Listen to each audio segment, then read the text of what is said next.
Dubai did not just build another waterfront district, it built the waterfront itself. Off the coast of Jumeirah, engineers created a palm-shaped island where there had only been open sea. Before the villas, before the resorts, before the roads, beaches, and skyline views, there was only water. Before Palm Jumeirah became a landmark, it was only a shape drawn over open water, and Dubai had to turn that drawing into land, not by pouring concrete into the sea, but by dredging sand from the seabed, moving it offshore, placing it with precision, shaping it into a trunk and 17 fronds, and protecting it with a massive crescent-shaped breakwater. But building land in the sea is not as simple as dropping sand into water. The waves can move it, the currents can reshape it, the ground can settle, and loose sand cannot support a city until it is compacted, protected, and connected to the mainland. So how did Dubai turn open water into Palm Jumeirah, one of Dubai's most recognizable megaprojects? This is the story of how engineers built a palm-shaped island in the sea. Palm Jumeirah sits off the coast of Dubai, reaching out into the Arabian Gulf. From above, its shape is unmistakable: a long central trunk, a crown of fronds, and an outer crescent wrapping around the island like a shield. Today, people see homes, hotels, resorts, roads, beaches, and waterfront views. But the engineering story begins before any of that existed, because Palm Jumeirah was not built on natural land. The land itself had to be created. Most cities grow across ground they already have. Dubai chose something harder. It expanded into the sea. The goal was to create new waterfront land, new coastline, and a coastal landmark unlike anything on the existing shore. The idea was simple to imagine, but it was extremely difficult to build. Because a normal island is shaped by nature, Palm Jumeirah had to be shaped by engineering. And the sea is not a stable construction site. It moves, it pushes, it erodes, it carries sediment, it changes with wind, waves, currents, and tides. If loose sand is placed into open water without protection, the sea can move it away. If the reclaimed ground is not compacted, it can settle. If the shoreline is not protected, waves can attack the edges. And if the shape is not controlled, the palm can lose its geometry. So engineers could not treat Palm Jumeirah as a simple pile of sand. It had to be a system of marine sand, rock protection, precise positioning, ground improvement, coastal defense, access infrastructure, and long-term water movement around the island. The island's design had three major parts: the trunk, the fronds, and the crescent. The trunk formed the central spine. It connected the island back toward the mainland and became the main route through the development. The fronds extended outward from the trunk. They created long waterfront edges and gave the island its famous palm shape. And around the outside was the crescent. The crescent was not decoration, it was the breakwater. The palm created the image, but the crescent made the island possible. It helped reduce wave energy before it reached the inner palm. It helped protect the reclaimed shoreline from direct wave attack. And it helped create calmer water around the trunk and fronds. This was the basic engineering question. How do you place sand in the sea, shape it into a palm, strengthen it into usable land, and protect it from the forces of the Gulf? The answer began with the seabed. Before major construction could begin, engineers had to understand the marine environment. They had to study the water depth, the seabed conditions, the movement of waves, the direction of currents, and the way a new artificial island would interact with the coastline around it. This was not like preparing a normal construction site. There were no streets to mark, no dry ground to clear, no natural island to expand. The construction site was water, so the project depended on survey vessels, marine positioning, dredging equipment, and constant measurement. Then came land reclamation. Palm Jumeirah was not made as a giant concrete platform. It was created mainly from dredged marine sand and protected with rock. Dredgers collected sand from the seabed. That sand was transported to the island location. Then it was placed into the water in controlled layers. One of the most dramatic methods was rainbowing. A dredging vessel sprayed a mixture of sand and water in a huge arc through the air, sending material into the sea where the island was planned. From a distance, it looked almost impossible. A machine floating in the Arabian Gulf, throwing sand into open water, and slowly creating land. But this was not random. Dredge the sand.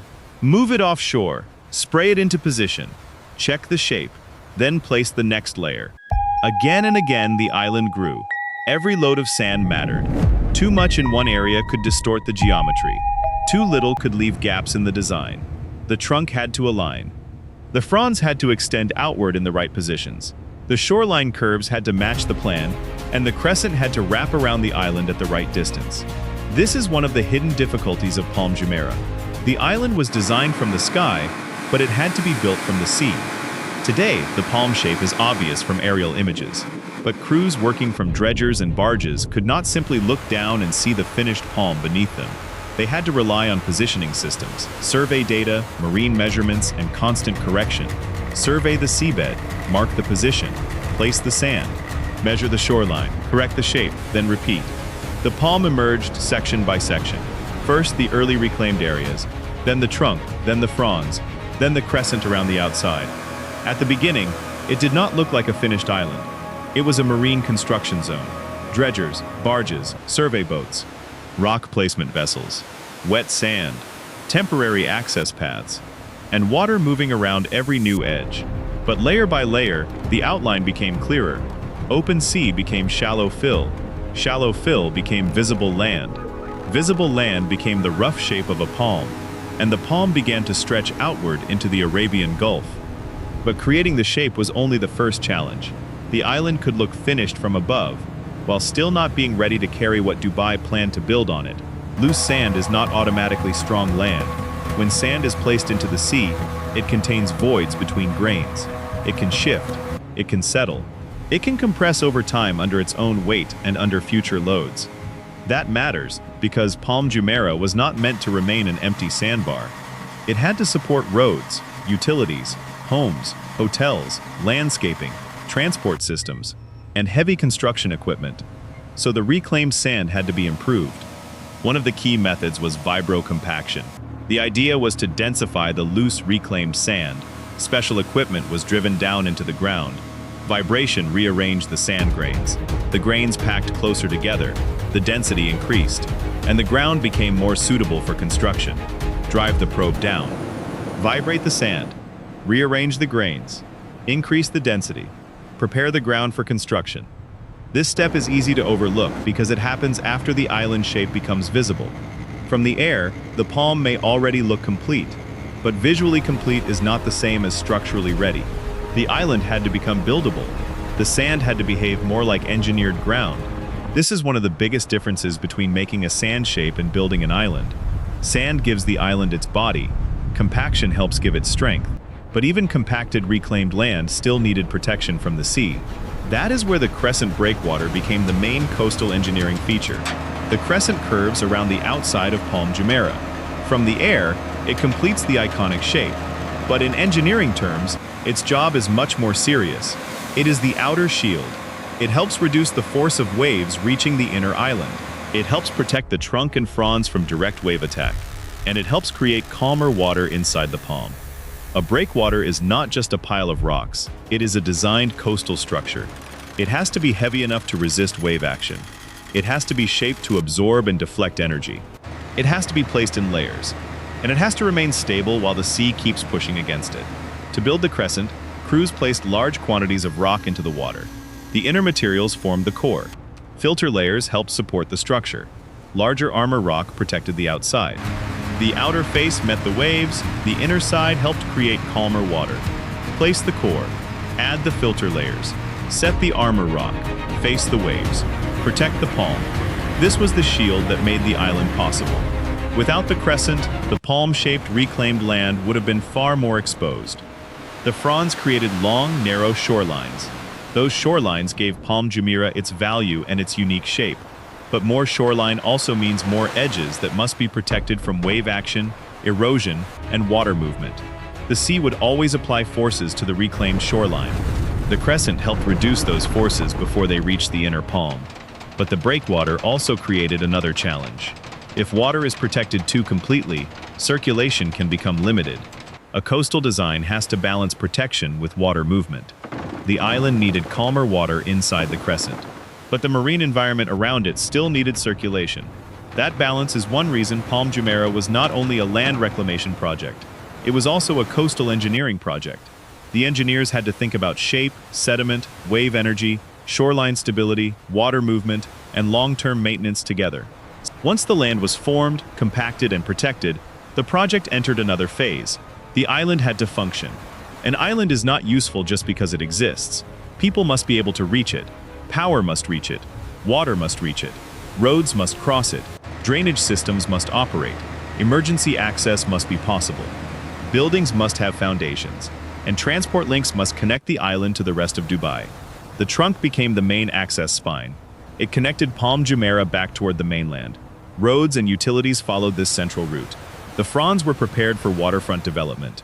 And the crescent had to be connected even though it sits outside the main palm shape. One of the most important access elements was the underwater tunnel to the crescent. Instead of relying only on surface crossings, engineers created a connection beneath the water between the main island and the outer crescent. This allowed vehicles and services to reach the crescent while preserving water above. Palm Jumeirah also gained a transport spine through the Palm monorail, connecting key destinations along the island. These systems helped transform the project from reclaimed land into an operating district. But the sequence mattered. First, create the land, then shape it, then compact it, then protect it, then connect it, then build on it. A project like Palm Jumeirah is not completed the moment sand appears above the waterline. That is only the beginning of the next construction challenge.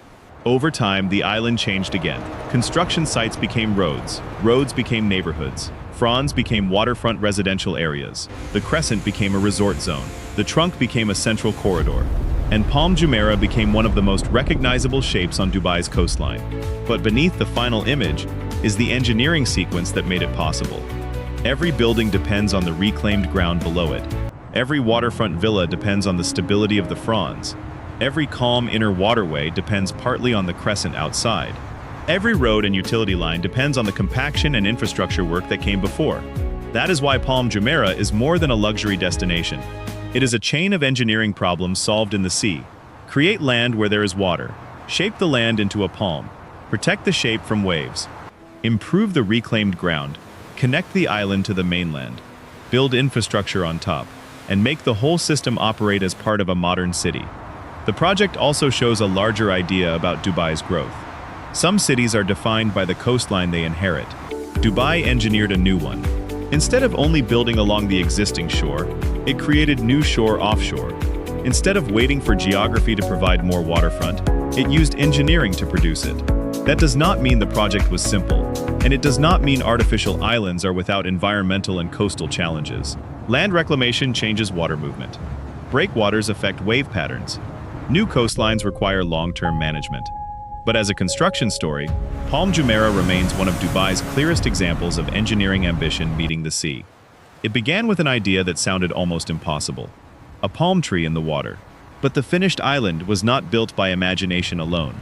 It required dredgers, survey systems, marine sand, rock breakwaters, ground improvement, roads, utilities, transport links, and thousands of engineering decisions hidden beneath the final aerial image. From the air, people see the shape, but engineers see the process. The seabed surveys, the sand placement, the positioning control, the compaction, the breakwater layers, the wave protection, the access systems, the transformation from open water to usable land. Palm Jumeirah is a reminder that some megaprojects do not rise upward at first. They rise from below the water. They begin as seabed, then sand, then reclaimed ground, then protected shoreline, then infrastructure, then a living coastal district. Dubai did not simply place buildings beside the sea. It created a new edge between city and water. It built outward into the Arabian Gulf, and in doing so, it turned open water into a palm-shaped landmark. This is where coastal engineering meets ambition, where sand became land, where waves met a man-made shield, and where Dubai built a palm-shaped island in the sea.